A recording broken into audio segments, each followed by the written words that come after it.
पिता वसु माता शतक्रतो बभूविथ अधाते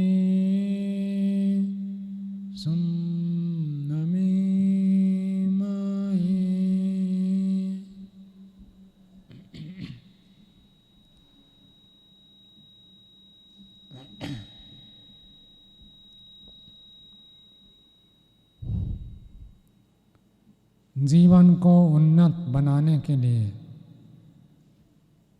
अपने अंदर जो क्लेश है, अविद्या है, उसको दूर करना अति आवश्यक है। जब तक अंदर हम क्लेशों को दूर नहीं करते हैं, दूसरी भाषा में कहे तो चित्त की मलिनता को नहीं हटाते हैं, तब तक जीवन में आंतरिक सुख प्राप्ति नहीं हो सकती।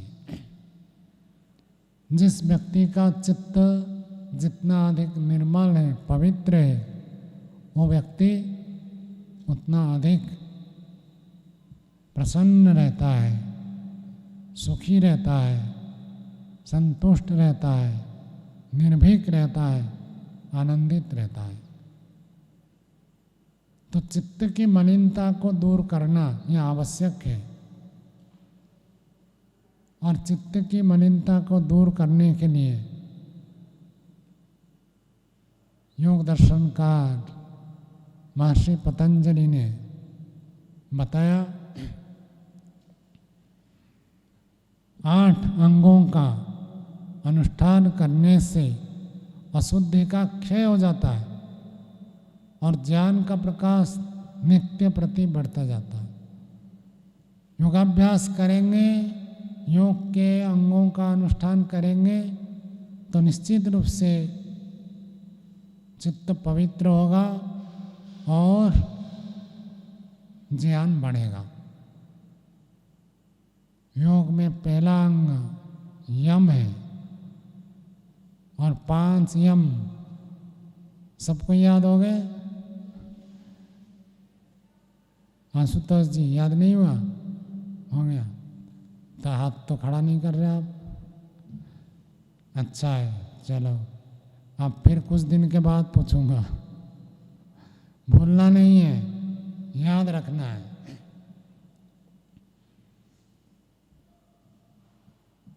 तो 5 यम, इनकी विशेषता ये है, महर्षि पतंजलि ने इनको सार्वभौमा महाव्रत कहा है। ध्यान को सार्वभौमा महाव्रत नहीं कहा है, आसन प्राणायाम को सार्वभौमा महाव्रत नहीं कहा है। इन 5 यम है, इनको सार्वभौमा महाव्रत कहा है। सार्वभौमा, सार्वभौमा का अर्थ होता है सभी भूमि में रहने वाला, उसको सार्वभौमा कहेंगे।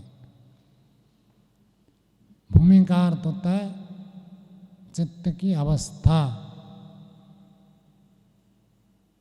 ऐसे ही संसार में हम व्यवहार करते हैं, किसी भी अवस्था में हो, सभी अवस्थाओं में इसको पालन करना है। और ये व्रत नहीं है, महाव्रत है। वेद में मंत्र आता है अव्रतः अमानुषः। क्या अर्थ होगा आयुष जी? अव्रतः अमानुषः, नहीं पता। अव्रतः, अच्छा आप बताओ, क्या बताओगे? जिसके जीवन में कोई व्रत नहीं है वो व्यक्ति मनुष्य नहीं है। जिसके जीवन में कोई व्रत नहीं है, कोई संकल्प नहीं है, कोई नियम नहीं है, एक भी नियम नहीं है, तो क्या मनुष्य हो? तो पशु जैसे जीवन है।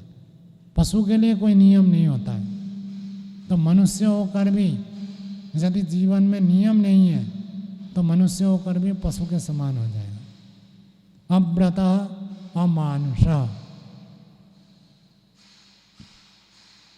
और मनुष्य होने के लिए व्रत चाहिए। मनुष्य जीवन का वैशिष्ट्य क्या है? महर्षि दयानंद के ग्रंथ को पढ़ेंगे। मनुष्यता, मनुष्यता किसको कहेंगे ऋषि जी बताओ? किस चीज को हम कहेंगे ये मनुष्यता है?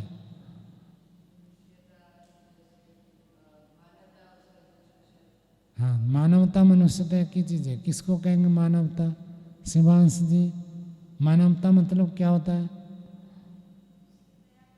हाँ, ऊंचा बोलो। दया करना।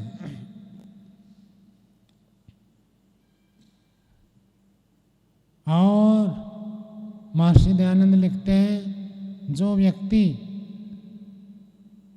बलवान से डरता है और दुर्बल को डराता है वो मानो पशुओं का बड़ा भाई है। और इसके विपरीत लिखते हैं यदि व्यक्ति दुर्बल हो लेकिन धार्मिक हो तो उससे डरते रहे, क्योंकि वो धार्मिक है। और कोई बलवान है लेकिन अधार्मिक है तो उससे डरे नहीं। दो बातें बताओ क्या क्या? श्रोतव्य जी बताओ, दो बात कौन सी हो गई? हाँ हाँ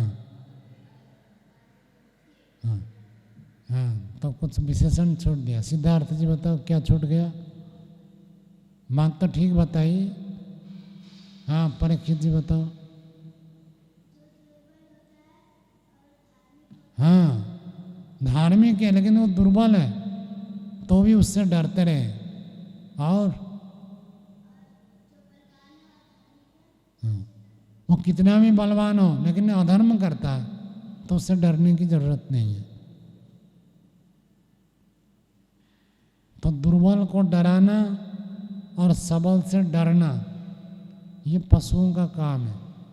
पशु ऐसे होते हैं, अपने से कोई बलवान पशु आ जाए तो डरकर भागेंगे, और अपने से कोई कमजोर प्राणी है तो उसको मारेंगे, छीनेंगे, खाएंगे। ये पशुओं का काम है। मनुष्य की मनुष्यता क्या है? धर्म को, सत्य को, न्याय को, आदर्श आचरण को हमेशा स्वीकार करें। और यही योग में पहला है। 5 यमों में पहला यम अहिंसा है, और अहिंसा का अर्थ यही होता है कि दूसरे के प्रति प्रीति रखना है, दूसरों के प्रति कल्याण की भावना रखनी है। जिसके जीवन में व्रत नहीं है वो मनुष्य नहीं कहलाएगा। और ये बड़े बड़े 5 व्रत बता दिए: अहिंसा, सत्य, अस्तेय, ब्रह्मचर्य, अपरिग्रह। ये 5 महाव्रत है, बड़े बड़े व्रत है, सामान्य व्रत नहीं है। और इन 5 व्रतों को कह दिया हर स्थिति में पालन करना है, कभी भंग नहीं करना है। कौन सी स्थिति है? 4 कंडीशन बताया है। पहला का जाति, देश, काल, समय। इनके द्वारा अवच्छिन्न नहीं करना है, अनवच्छिन्न। इनसे बाधित नहीं होना है। अहिंसा का पालन करना है। कब करना है परीक्षित जी? हाँ, कब पालन करना है राजर्षि जी? अहिंसा कब पालन करेंगे? व्यवहार काल में। और रोज करना है, हमेशा करना है। इसी बात को बताते हैं। क्या बताते हैं? जाति। जाति का अर्थ क्या होता है? नवधीर जी, जाति क्या होती है बताओ? अच्छा, याद कर रखा है। जन्म से लेकर मरण पर्यंत जो बदलता नहीं है वो जाति है। तो हमारी जाति कौन सी है? मनुष्य जाति है। और कोई दूसरी जाति भी पता है आपको? हाँ बताओ। पशु जाति है, गाय जाति है, घोड़ा जाति है, हाँ, वृक्ष भी एक जाति है। जाति वृक्ष को कहते हैं ये प्रजाति, प्राणियों को भी प्रजाति कहते हैं। जो प्रजाति है वही जाति है। तो जाति से बाधित नहीं करेगा ना। अर्थात बहुत सारे लोग, आपको समझाने के लिए एक उदाहरण देता हूँ, जबकि हम तो यहाँ सब शाकाहारी है, कोई मांसाहारी नहीं है। इन कुछ लोग मांसाहारी होते हैं, वो कहते हैं कि हम तो अंडे खाते हैं, मांस नहीं खाते, अंडे खाते हैं। वो भी क्या हो गया? वो भी हिंसा ही है। समझ में आई बात?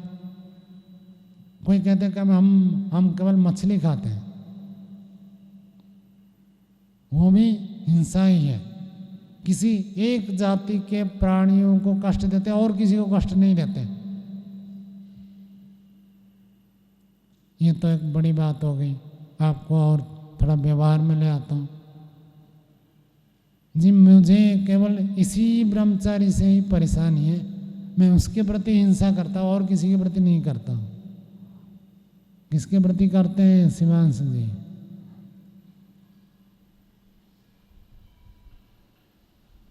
राजर्षि जी, किसके प्रति? हाँ, केदारनाथ जी से दुश्मनी है। देखो, मैं बाकी सब ब्रह्मचारियों से तो प्रीति से व्यवहार करता हूँ, केवल एक ब्रह्मचारी से हिंसा कर देता हूँ। ये गलत है, ऐसे नहीं करना है।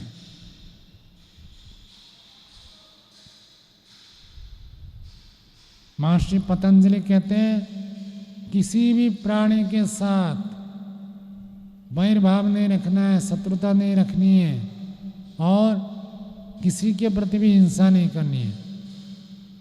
कोई भी जाति हो, किसी भी जाति के साथ हिंसा नहीं करनी है। ये पहली बात। और दूसरी बात है देश। देश का अर्थ तो क्या होता है? देश का अर्थ संस्कृत में होता है स्थान। देश का अर्थ क्या हो गया? स्थान। तो लोग कहते हैं हम इसी स्थान में तो नहीं करते। जैसे हमारे एक गुरुकुल है, आश्रम है, आश्रम में आकर तो कोई गलत काम करता नहीं। यहाँ आकर कोई सिगरेट नहीं पिएगा, शराब नहीं पिएगा और खाने पीने का तो सात्विक भोजन ही मिलता है। यहाँ रहेंगे जब तक महीने 2 महीने रहे तब तो सात्विक भोजन, और घर चले जाए तो फिर उल्टे काम करते हैं। अथवा कई लोग कहते हैं हम घर में कभी भी मांस नहीं खाते और जिस दिन खाना है तो होटल चले जाते हैं। तो एक स्थान निश्चित कर दिया, मंदिर हो गया, गुरुकुल हो गया, पवित्र स्थान हो गया, वहाँ तो हम पाप नहीं करेंगे और बाकी जगह पाप करेंगे। अपने घर में नहीं करेंगे, बाहर करेंगे। इसको कहते हैं देश के द्वारा बाधित हो गया। कितनी बात हो गई? 2। कौन सी? देश। तो जाति से भी बाधित नहीं करना है, अर्थात हर जाति के प्राणी के साथ अहिंसा का पालन करना है। हर जाति के प्राणी के साथ उत्तम व्यवहार करना है। और इसको लगा दो हर मनुष्य के साथ। कई लोग ऐसे होते हैं, पुरुष होते हैं, वो स्त्री मात्र से ईर्ष्या करते हैं, और कई स्त्री होते हैं पुरुष मात्र से द्वेष करते हैं। ये जाति के हिसाब से अहिंसा का भंग करते हैं। ये गलत है, ऐसे नहीं करना है, किसी भी से भी नहीं करना है। पूज्य स्वामी सत्यपति जी महाराज का करते थे एक व्यक्ति के प्रति यदि आपका द्वेष है तो आपका मोक्ष रोकने के लिए इतना पर्याप्त है। अर्थात एक भी व्यक्ति से, एक भी प्राणी से आपको यदि द्वेष है, आप हिंसा करते हैं तो मुक्ति में नहीं जा सकते। तो किसी से भी हिंसा नहीं करनी है, ये नियम है। और किसी भी स्थान में नहीं करना है। आप जैसे सत्संग में बैठे हैं, यहाँ तो ठीक है, बिल्कुल साधु ब्रह्मचारी है, और जैसे ही खेल के मैदान में उतरे तो मुष्टा मुष्टि पढ़ा है, व्यवहार भानु पढ़ा, उसमें लिखा है कैसा कैसी मुष्टा मुष्टि। तो ऐसे नहीं है कि हम सत्संग में बैठे तब अहिंसा का पालन करेंगे और जब कमरे में चले गए थोड़ा सा चलेगा। तो महर्षि पतंजलि कहती है थोड़ा सा नहीं चलेगा, बिल्कुल नहीं चलेगा। किसी भी देश में, किसी भी स्थान में हिंसा करने की छूट नहीं है, अवकाश नहीं है। सत्संग में पूछे तो मैं सच बोलूं, और कमरे में व्यवहार के बारे में पूछे तो थोड़ा सा झूठ बोल देते हैं, कभी कभी बोल देते हैं। ये कभी कभी नहीं चलेगा। तो ऋषि ने कहा जाति के दृष्टि से और देश के दृष्टि से सब देश में पालन करना है। समझ में आया? दो बात। आगे तीसरी बात, काल। काल का अर्थ होता है समय। तो लोग कहते हैं सुबह सुबह झूठ नहीं बोलता हूँ। सुबह झूठ नहीं बोलना है, रात को नहीं झूठ बोले तो छूटे क्या? नहीं है।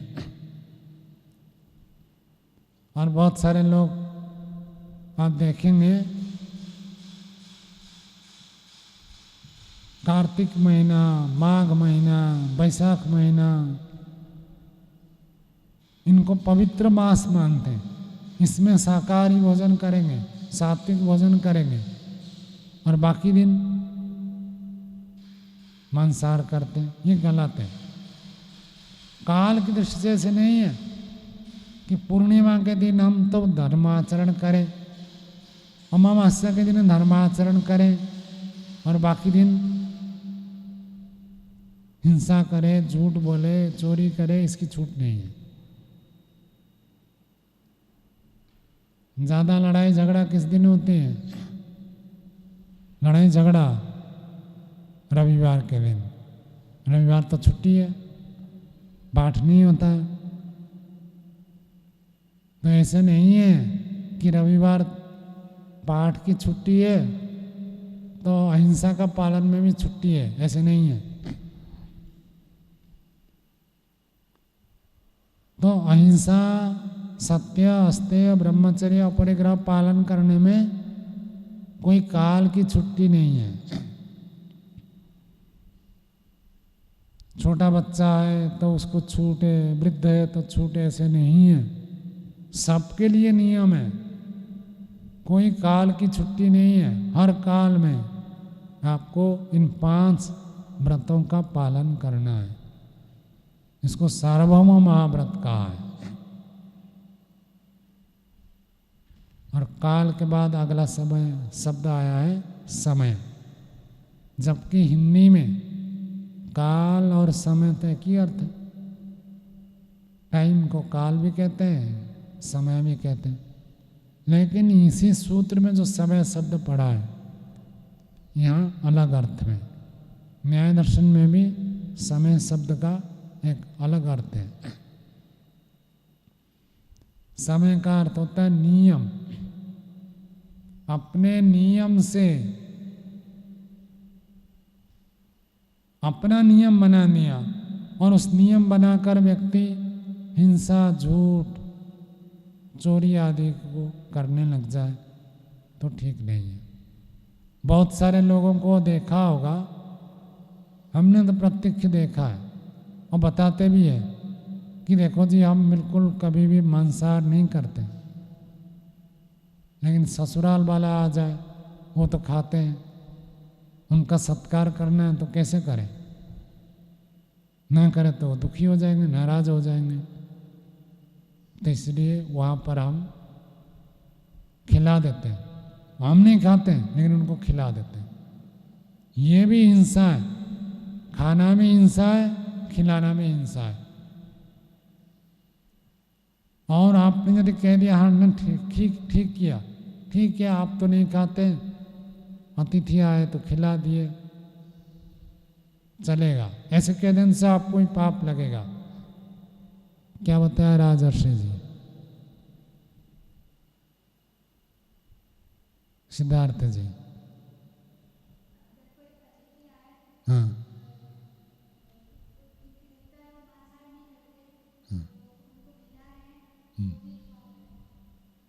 ये तो दूसरी बात है। तीसरी बात थी इसके साथ। पहली बात खाने से पाप, दूसरी बात खिलाने से पाप, और तीसरी बात आशुतोष जी क्या कहेंगे?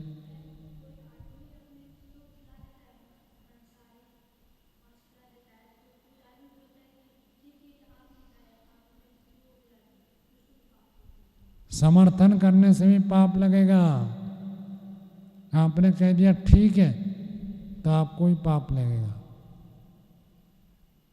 हम नहीं कहते किसी को कि कोई कहता है कि ससुराल वाले को खिलाना पड़ता है, और देखो अब सरकारी ऑफिस में काम करने रिश्वत ना दें तो ड्राइविंग लाइसेंस नहीं बनेगा, क्या करें? मैं नहीं कहता हूँ ठीक है, कभी नहीं कहता हूँ। परीक्षण दो, ट्रेनिंग लो, जाकर वहाँ परीक्षण लो। नहीं जी बार बार वो फेल कर देते, कोई बात नहीं, उनको समझाओ। तो करने से पाप, कराने से पाप, और उसको समर्थन करने से भी पाप लगता है। किसी भी परिस्थिति में ये भंग नहीं कर सकते। बहुत सारे लोग कहते जी रोगी हो गए थे, डॉक्टर ने कहा इसलिए खा लिया। ये कोई नियम नहीं है कि डॉक्टर कहे तो आप खा लेंगे, ऐसे कोई छूट नहीं है। बहुत सारे लोग कहते हैं देखो जी क्या करें, झूठ बोले बिना तो दुकान चलेगा ही नहीं। ऐसी दुकान क्यों करते हैं जिसमें झूठ बोलना पड़े? और कहते हैं कोई व्यक्ति रोगी है, मरने वाला है, अब उसको झूठ बोल दे तो बच जाएगा, और सच बोलने से हार्ट फेल हो जाएगा।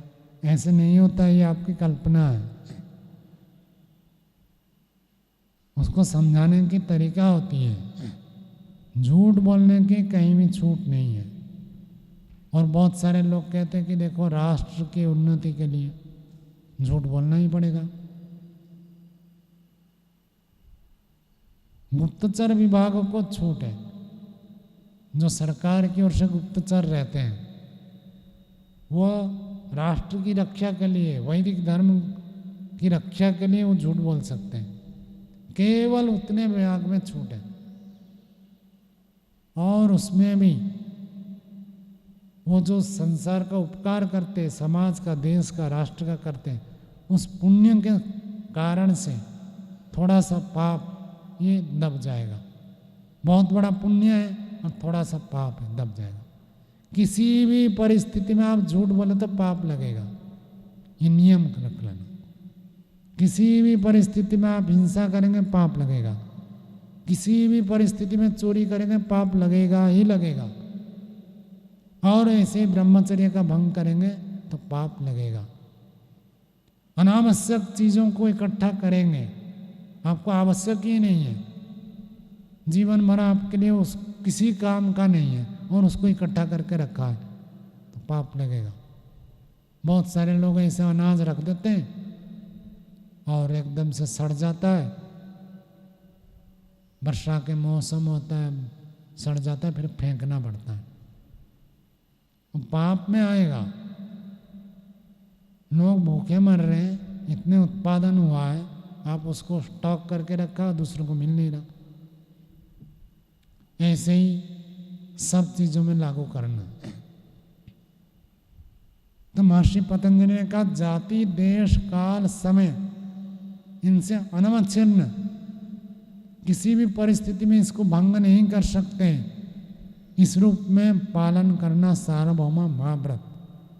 5 यमों का वर्णन करने के बाद तुरंत ये सूत्र आया है। 5 नियम के लिए नहीं कहा सार्वभौम महाव्रत, लेकिन 5 यमों के लिए सार्वभौम महाव्रत कहा है। और मनुस्मृति में कहा है यमान सेवेत सततम न केवला नियमान बुधई, यमान पतत्य कुर्बाण केवला नियमान भजन। जो व्यक्ति यमों का आचरण नहीं करता लेकिन नियमों का आचरण करता है वो जरूर पतित होगा। नियम व्यक्तिगत है, यम सामाजिक है। सामाजिक सर्वहितकारी नियम पालन में सबको परतंत्र रहना चाहिए, हितकारी नियम में सब स्वतंत्र हैं। मुझे बुखार हुआ, आज मैं स्नान नहीं करूँगा, इसमें छूट है।